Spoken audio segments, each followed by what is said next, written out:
सह्याद्रीच्या कुशीत वसलेलं ते छोटंसं गाव साळवन. पहाटेची वेळ होती. पावसाने नुकतीच विश्रांती घेतली होती, त्यामुळे हवेत एक प्रकारचा ओलावा आणि मातीचा सुगंध दरवळत होता. विनायकने आपली जुनी सायकल घराबाहेर काढली.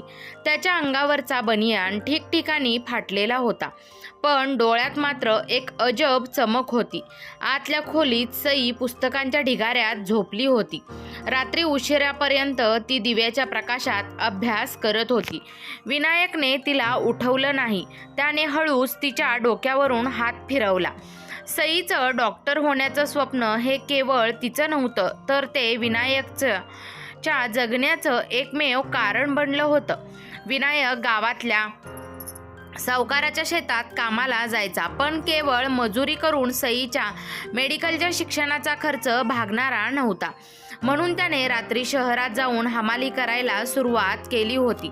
तो दिवसा शेतात घाम गाळायचा आणि रात्री रेल्वे स्टेशनवर ओझी वाहायचा.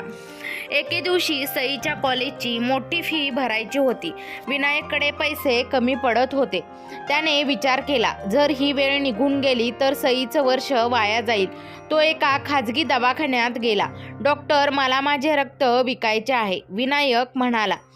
डॉक्टरांनी त्याच्याकडे पाहिले. विनायक स्वतःच अशक्त दिसत होता.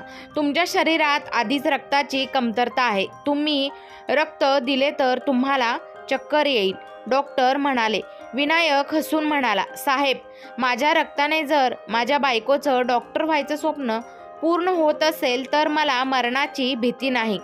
त्या दिवशी त्याने रक्त विकून मिळालेले पैसे आणि आपल्या हमालीचे पैसे जमा केले आणि सईच्या हातात ठेवले.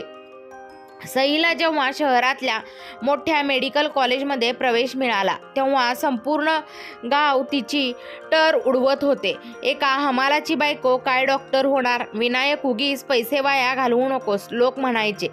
पण विनायकने कोणाचंही ऐकलं नाही. ज्या दिवशी सई गावाहून शहराकडे जायला निघाली, त्या दिवशी विनायकने तिला रेल्वे स्टेशनवर सोडायला नेलं.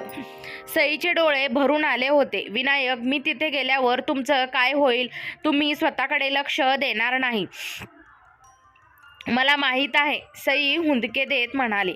विनायकने तिच्या डोळ्यातले आसू पुसले आणि म्हणाला, सई, तू जेव्हा पांढरा कोट घालून आणि गळ्यात तो स्टेटिस्कोप घालून लावून गावात येशील ना, तेव्हा विनायकचा ऊर अभिमानाने भरून येईल. तो दिवस बघण्यासाठी मी काहीही करायला तयार आहे. तू फक्त मन लावून शिक, पैशाची काळजी करू नकोस.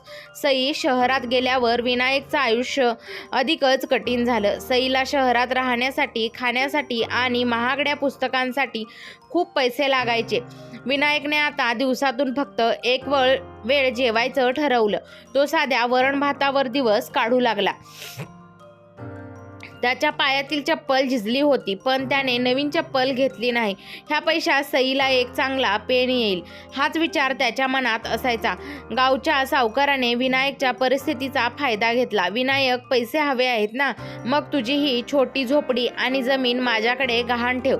सावकार गरळ ओकला. विनायकने विचार केला नाही. त्याने अंगठा लावला. सईला वाटत होतं की विनायक सुखात आहे, कारण तो फोनवर नेहमी हसून बोलायचा. पण प्रत्यक्षात विनायक स्वतःला जाळून सईचा मार्ग उजळत होता. रात्रीच्या वेळी जेव्हा विनायक रेल्वे स्टेशनवरच्या बाकावर थकून बसायचा, तेव्हा तो सईचा फोटो पाहायचा. त्याच्या अंगातलं त्राण संपत आलं होतं, पण त्याची जिद्द संपली नव्हती. सई शहरात गेल्यानंतर पहिल्या 6 महिन्यातच विनायकला जाणवलं की शहरातलं शिक्षण तो विचार करतोय त्यापेक्षा कित्येक पटीने महाग आहे. सईचा फोन आला की ती उत्साहाने सांगायची, विनायक, आज मी पहिल्यांदा मानवी शरीराचा अभ्यास केला. किंवा विनायक, इथली पुस्तक किती महाग आहेत माहिती आहे, पण तू काळजी करू नकोस, मी लायब्ररीत बसून नोट्स काढीन. सईचं हे बोलणं ऐकलं की विनायकचं काळीज पिळवटून निघायचं. माझ्या सईने दुसऱ्यांच्या नोट्स का काढाव्यात, तिची स्वतःची पुस्तकं असायला हवीत या विचाराने त्याला रात्रभर झोप लागायची नाही. गावातल्या सावकाराची नजर विनायकच्या त्या छोट्याशा जमिनीवर होती. विनायकने सईच्या शेवटच्या सत्राची फी भरण्यासाठी सावकाराकडून मोठं कर्ज काढलं होतं. व्याजावर व्याज चढत गेलं. एके दिवशी भर दुपारी सावकार आपल्या 4 गुंडांसह विनायकच्या दारात उभा राहिला. विनायक, आज शेवटची मुदत आहे, पैसे दे, नाहीतर घराबाहेर निघ, सावकार गरजला. विनायकने सावकाराचे पाय धरले. मालक, थोडा वेळ द्या, सईच्या परीक्षा संपली की मी ती मोठी डॉक्टर होईल, मग मी तुमचे सगळे पैसे परत करीन. पण सावकाराला दया आली नाही. त्याने विनायकचं मोजकं सामान घरातून फेकून दिलं. ज्या घरात विनायक आणि सईने स्वप्न पाहिलं होती त्या घराला सावकाराने कुलूप लावलं. विनायक आता रस्त्यावर आला होता, पण त्याने सईला याची पुसटशीही कल्पना दिली नाही.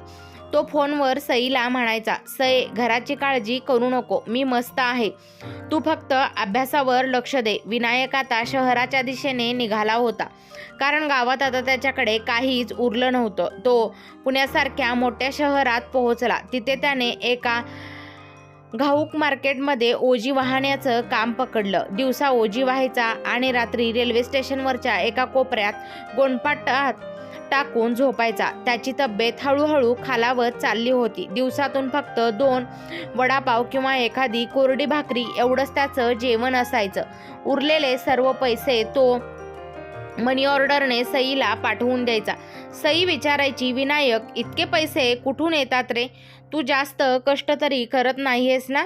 विनायक खोटं हसून सांगायचा, अगं सई, शेतात पीक चांगलं आलंय, काळजी नको करू. एक दिवस मार्केटमध्ये जड पोती उचलत असताना विनायकचा पाय घसरला आणि तो पाठीवर पडला. मणक्याला गंभीर दुखापत झाली होती. मालकाने त्याला 2-4 हजार रुपये देऊन कामावरून काढून टाकलं. विनायकला चालणंही कठीण झालं होतं. दवाखान्यात गेल्यावर डॉक्टरांनी सांगितलं की ऑपरेशन करावं लागेल आणि त्यासाठी खूप पैसे लागतील. विनायकने स्वतःच्या जीवाची पर्वा केली नाही. डॉक्टर, माझ्यावर उपचार करण्यापेक्षा हे पैसे ठेवा आणि यातून सईच्या कॉलेजची फी कशी भरता येईल ते बघा. तो स्वतःशीच पुटपुटला. त्याने स्वतःच्या उपचारासाठी ठेवलेले पैसेही सईला पाठवून दिले. आता विनायककडे ना काम होतं, ना राहायला घर, ना अंगात त्राण. त्याच्या हातापायांना थरकाप सुटला होता. जो माणूस एकेकाळी डोंगरासारखा खंबीर होता, तो आता काठीच्या आधाराने चालू लागला होता. विनायकची परिस्थिती इतकी खालावली की त्याला धड उभंही राहता येईना. भूक अनावर व्हायची. एके दिवशी तो एका हॉटेलबाहेर बसला होता. एका माणसाने त्याला भिकारी समजून 1 रुपया टाकला. विनायकचा स्वाभिमान दुखावला. त्याचे डोळे भरून आले. पण मग त्याला आठवलं, उद्या सईचा शेवटचा रिझल्ट आहे. तिला नवीन कपडे घ्यायला पैसे हवेत. त्या दिवशी विनायकने आपला स्वाभिमान एका बाजूला ठेवला आणि सईच्या स्वप्नासाठी हात पसरले.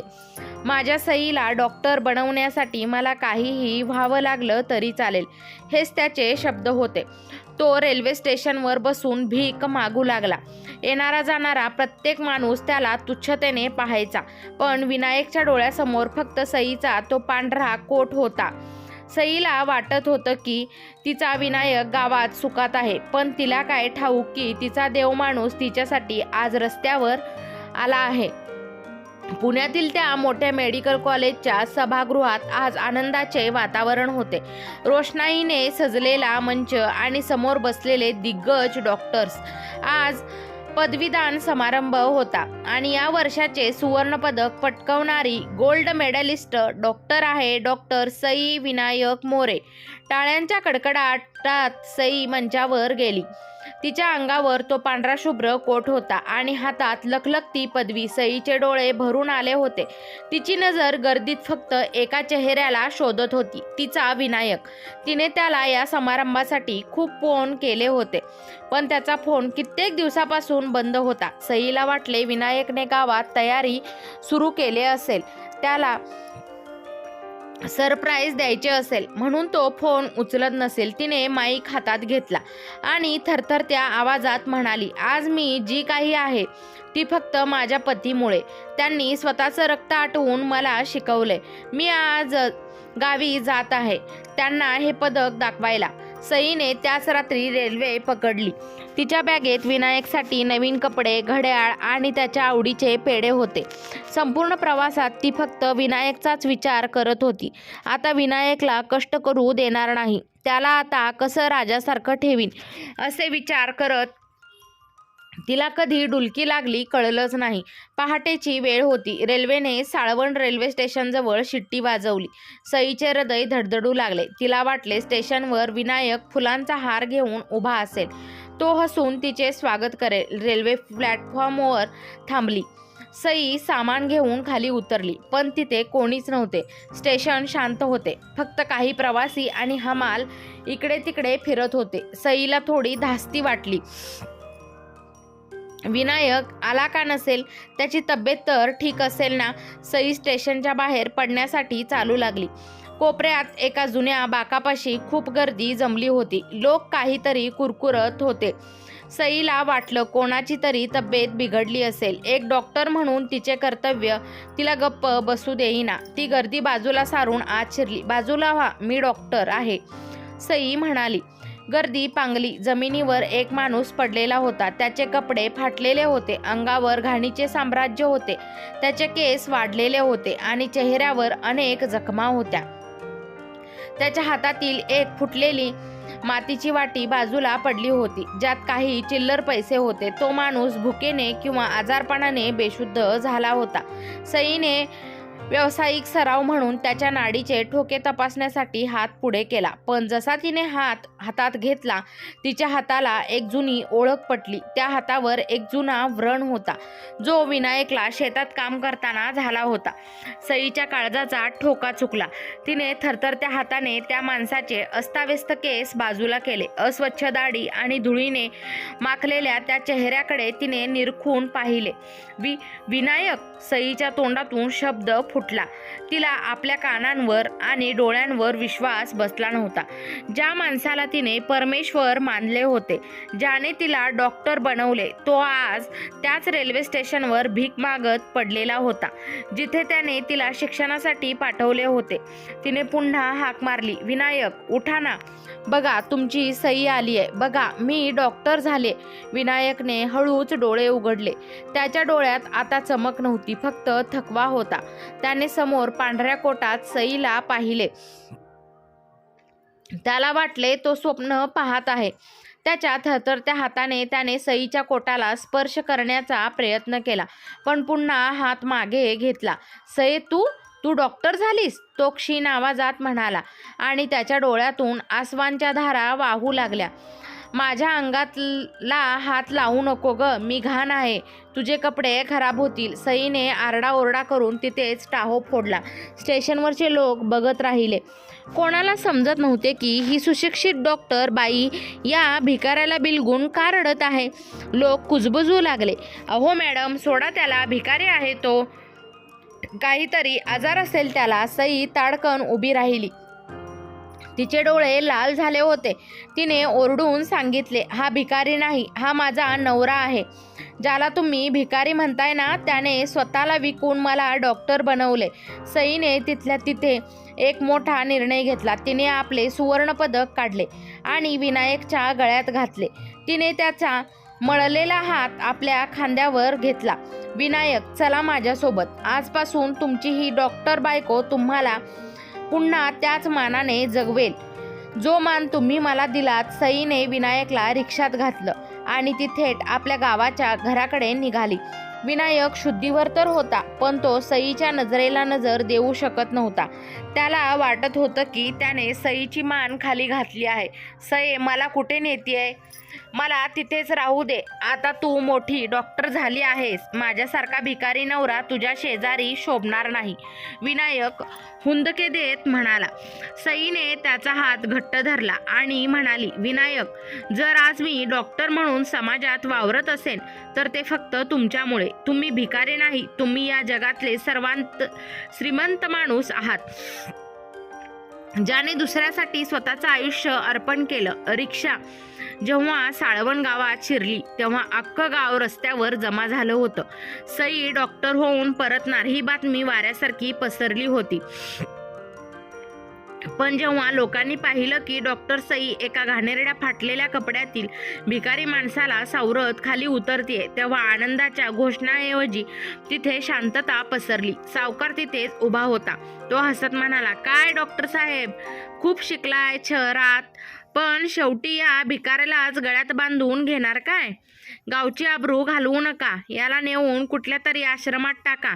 सई सावकाराच्या समोर जाऊन उभी राहिली. तिने आपल्या बॅगेतून पदवी आणि सुवर्णपदक काढलं. सावकार, हा भिकारी नाही आहे, हा विनायक मोरे आहे, ज्याच्या जीवावर मी इथपर्यंत पोहोचली आहे. आणि हो, ज्याच्या घराला तुम्ही कुलूप लावलंय ते घर मी आज मुक्त करणार आहे.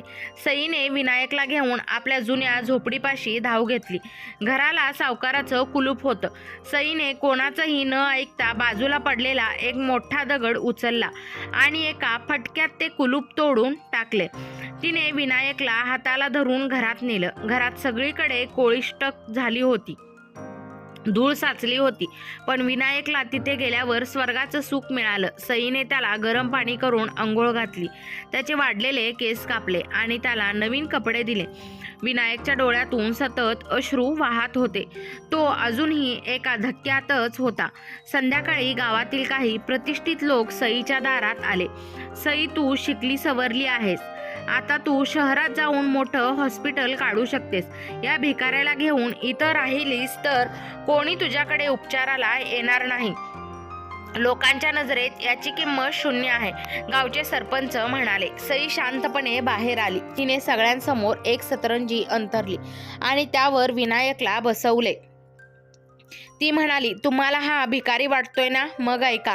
ज्यावेळी माझी फी भरायला पैसे नव्हते तेव्हा या माणसाने स्वतःचं रक्त विकलं होतं. ज्यावेळी मला महागडी पुस्तकं हवी होती तेव्हा याने दिवसातून एकदा जेवून पैसे साठवले होते. तुम्ही सगळे जेव्हा स्वतःच्या स्वार्थात मग्न होतात तेव्हा हा माणूस रेल्वे स्टेशनवर हात पसरून माझ्यासाठी अपमान सोसत होता. सईचा आवाज चढला.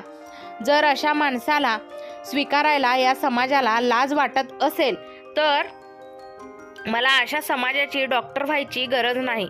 मी याच गावात राहीन, याच घरात राहीन आणि माझ्या पतीची सेवा करत गरिबांवर उपचार करीन. ज्याला यायचं असेल त्यांनी या, नाहीतर रस्ता मोकळा आहे. रात्री विनायकला जोराचा ताप भरला. उपोषणामुळे आणि मानसिक धक्क्याने त्याचं शरीर साथ देत नव्हतं. सईने रात्रभर जागून त्याच्यावर उपचार केले. तिला जाणवलं की विनायकला केवळ औषधांची नाही तर आत्मसन्मानाची गरज आहे. तिने विनायकच्या उशाशी बसून त्याला वचन दिलं, विनायक, तुम्ही माझ्यासाठी जे कष्ट सोसले त्या प्रत्येक थेंबाची किंमत मी मोजणार. हे गाव तुमची थट्टा करतंय ना, हेच गाव एक दिवस तुमच्या पाया पडेल, हे लक्षात ठेवा. विनायकला घरात आणून आठवडा उलटला होता, पण गावाने सईवर अघोषित बहिष्कार टाकला होता. सईने घराच्या पडवीतच एक छोटी पाटी लावली होती, डॉक्टर सई विनायक मोरे, मोफत आरोग्य सेवा. पण गावातील एकही माणूस तिथे फिरकत नव्हता. उलट लोक तिच्या घरासमोरून जाताना तोंड फिरवून जात. विनायकला हे बघून खूप यातना होत होत्या. तो अंथरुणावरच उठण्याचा प्रयत्न करत सईला म्हणाला, सई, माझ्यामुळे तुझं करिअर मातीत जाते. तू मला सोडून शहरात जा गं, तिथे तुला खूप मान मिळेल. इथे माझ्यासारख्या भिकाऱ्याची बायको म्हणून तुला लोक हिनवत राहतील. सईने त्याचे बोलणे मध्येच थांबवले. तिने विनायकचा हात हातात घेतला आणि म्हणाली, विनायक, ज्या माणसाने मला शून्यातून विश्व निर्माण करून दिले त्याच्यासाठी मी हे छोटेसे गाव जिंकू शकणार नाही का? तुम्ही फक्त स्वतःला सावरण्यावर लक्ष द्या, बाकी मी बघून घेईन. एका रात्री गावात मोठा हाहाकार माजला. मुसळधार पाऊस पडत होता. अचानक गावच्या सरपंचांच्या एकुलता एक नातवाचा 7 वर्षाच्या सोहमचा श्वास गुदमरू लागला. त्याला तीव्र दमा आणि निमोनियाचा झटका आला होता. गावात दुसरा कोणताही डॉक्टर नव्हता आणि शहरात जाण्याचा रस्ता पावसामुळे खचला होता. सरपंच रडत भडत मुलाला घेऊन गावातील मंदिरात गेले, पण तिथे काहीच उपाय नव्हता. शेवटी नाईलाजास्तव आणि लोकांच्या दबावामुळे ते सईच्या झोपडीपाशी धावत आले. सई, ए सई, वाचव ग माझ्या सोहमला. सरपंचांनी दरवाजा जोरात ठोठावला. सई बाहेर आली. तिने सोहमची अवस्था पाहिली. तो निळा पडला होता. तिने लगेच त्याला आत नेले. विनायकने सरसावून बसत सईला मदत करायला सुरुवात केली. तो सईला आवश्यक ती वैद्यकीय साधनं काढून देऊ लागला. सईकडे आधुनिक यंत्रसामग्री नव्हती, पण तिची जिद्द आणि वैद्यकीय ज्ञान अफाट होतं. सईने रात्रभर झुंज दिली. विनायकने स्वतः आजारी असूनही गरम पाण्याचे हंडे भरणे, औषधे घासून देणे अशी कामे केली. पहाटेच्या सुमारास सोहमला शुद्ध आली आणि तो श्वास घेऊ लागला. सरपंचांच्या डोळ्यातून आनंदाश्रू वाहू लागले. बाहेर अख्खं गाव उभं होतं. जेव्हा सरपंच सोहमला घेऊन बाहेर आले आणि त्यांनी सईच्या पायाला स्पर्श केला, तेव्हा गाव पाहतच राहिले. सई, तू खरंच या गावची लेक आहेस. आम्ही तुला आणि विनायकला खूप त्रास दिला. आम्हाला माफ कर. सरपंच हात जोडून म्हणाले. सई शांतपणे म्हणाली, काका, माफी मला नको, विनायकला मागा. कारण आज जर विनायकने रात्री मला मदत केली नसती तर मी एकटी काहीच करू शकले नसते.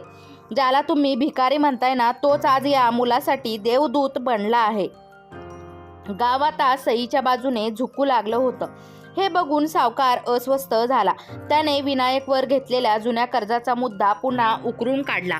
घर सोड, नाही तर व्याजासह 50,000 रुपये आत्ताच्या आत्ता दे, सावकार तावातावाने म्हणाला. सईने आपल्या बॅगेतून तिची गोल्ड मेडलची पाटी आणि काही दागिने काढले. हे घ्या सावकार, हे गहाण ठेवा, पण विनायकच्या स्वाभिमानाला हात लावायची हिंमत करू नका.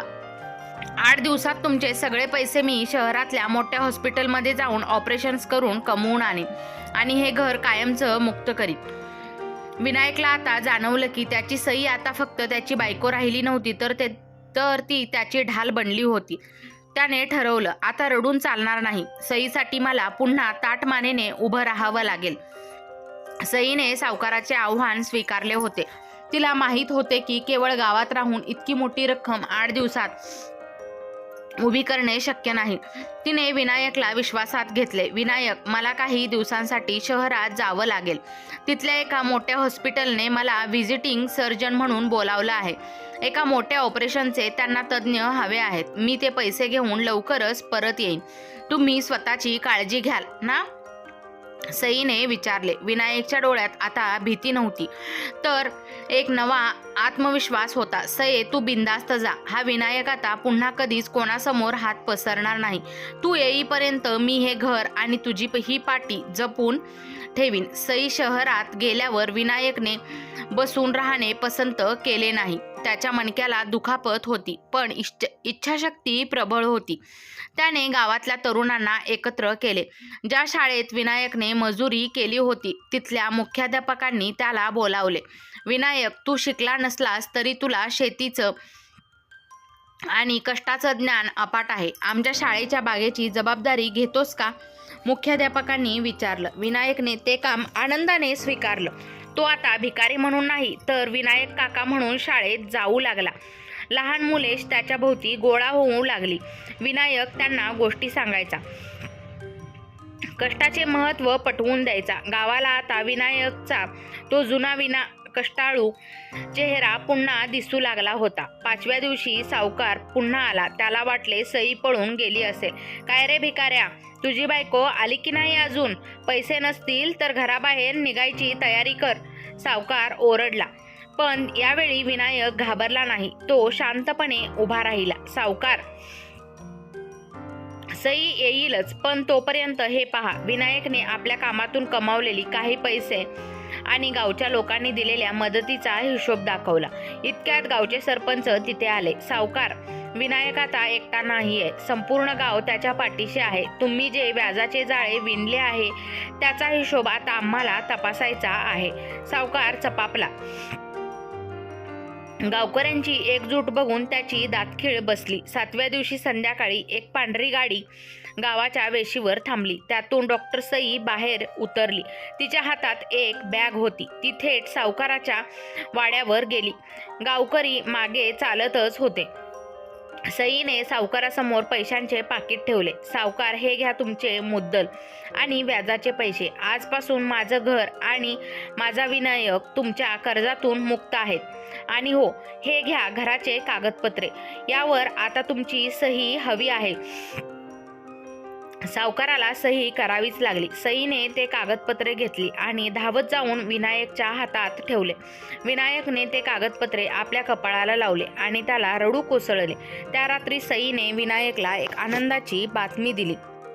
विनायक, मी शहरात ज्या हॉस्पिटलमध्ये गेले होते तिथल्या मोठ्या डॉक्टरांनी तुमची केस पाहिली.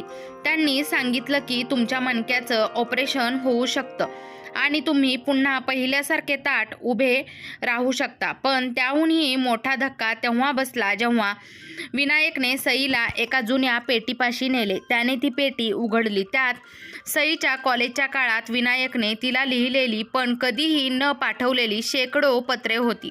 एका पत्रात त्याने लिहिले होते, सये, आज माझे पाय चालत नाहीत, पण तुझे हात जेव्हा कोणाचे प्राण वाचवतील तेव्हा मला वाटेल की मीच धावतोय. माझी ही अवस्था कोणाला सांगू नकोस, कारण माझ्या संकटापेक्षा तुझे स्वप्न मोठे आहे. सईला समजले की विनायकने केवळ पैसे दिले नव्हते, तर त्याने स्वतःचे अस्तित्व पुसून सईला आकार दिला होता. सईने विनायकला शहरातल्या सर्वात मोठ्या हॉस्पिटलमध्ये दाखल केले. ज्या डॉक्टरांनी सईला सुवर्णपदक दिले होते तेच विनायकचे ऑपरेशन करणार होते. सई स्वतः ऑपरेशन थिएटरमध्ये हजर होती. जेव्हा विनायकला भूल दिली जात होती तेव्हा त्याने सईचा हात धरला आणि विचारले, सये, मी पुन्हा ताटमानेने चालू शकेल ना ग?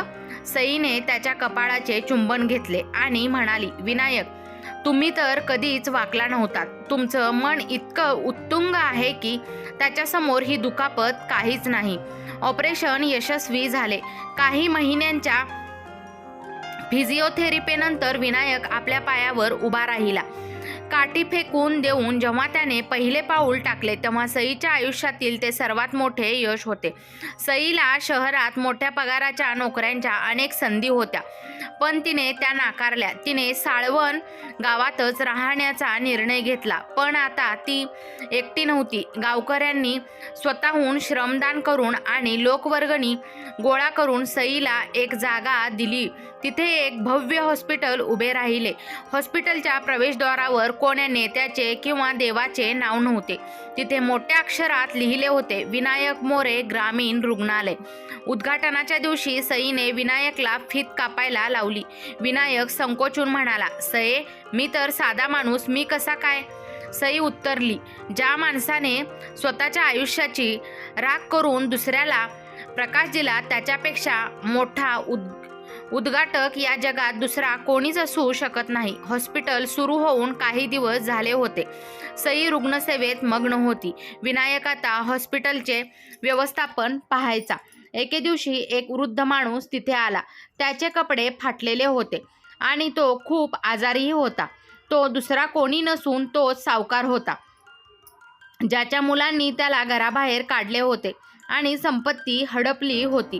सावकार विनायकच्या पायाशी पडला आणि रडू लागला. विनायक, मला माफ कर. मी तुझ्या कष्टाची थट्टा केली. तुला भिकारी म्हटलं. आज मी स्वतः भिकारी होऊन तुझ्या दारात आलोय. विनायकने त्याला उचलले आणि प्रेमाने खुर्चीवर बसवले. तो सईकडे बघून म्हणाला, सये, डॉक्टर साहेब, बघा या आजोबांना काय होतंय ते. त्यांच्याकडून 1 रुपयाही फी घेऊ नकोस, कारण आपण कष्टाची किंमत जाणतो, बदल्याची नाही. संपूर्ण गाव हे दृश्य बघून स्तब्ध झाले. विनायकच्या मोठ्या मनाने सगळ्यांची मने जिंकली होती. काही वर्षानंतर साळवन गाव आता स्मार्ट व्हिलेज म्हणून ओळखले जाऊ लागले. सईच्या हॉस्पिटलमुळे आसपासच्या 50 गावातील गरिबांना मोफत उपचार मिळत होते. विनायक आता गावातल्या शाळेचा अध्यक्ष होता. तो मुलांना केवळ पुस्तकी ज्ञान नाही तर माणुसकी आणि त्याग शिकवत होता. एका संध्याकाळी सई आणि विनायक आपल्या घराच्या अंगणात बसले होते. समोरून त्यांची छोटी मुलगी धावत आली. तिने विनायकच्या गळ्यात हात घातला आणि विचारले, बाबा, आई डॉक्टर आहे म्हणून तिला सगळे मान देतात, पण लोक तुम्हाला डॉक्टर साहेब का म्हणतात? विनायक हसला आणि सईकडे बघितले. सईने मुलीला जवळ घेतले आणि म्हणाली, बाळा, मी फक्त रुग्णांना बरं करते, पण तुझ्या बाबांनी एका माणसाला शून्यातून उभं केले. मी पदवीने डॉक्टर आहे, पण तुझे बाबा अनुभवाने आणि मनाने या जगातील सर्वात मोठे डॉक्टर आहेत. विनायकच्या डोळ्यात आनंदश्रू दाटले. त्याने सईचा हात आपल्या हातात घेतला. ज्या रेल्वे स्टेशनवर एकेकाळी तो भीक मागत होता, त्याच स्टेशनवरून जाणारी गाडी आज शिट्टी वाजवून जणू या जोडप्याच्या अफाट प्रेमाला आणि त्यागाला सलामी देत होती. मित्र आणि मैत्रिणींनो, तुम्हाला आजची कथा आवडली असल्यास चॅनलला लाईक, शेअर, सबस्क्राईब नक्की करा. कथा पूर्ण ऐकल्याबद्दल, वाचल्याबद्दल तुम्हा सर्वांचे मनपूर्वक धन्यवाद. जर कोणी चॅनलवर नवीन आला असेल तर अशाच दररोज नवनवीन कथा ऐकण्यासाठी, वाचण्यासाठी आत्ताच आपल्या चॅनलला सबस्क्राईब नक्की करून ठेवा आणि बेल नोटिफिकेशन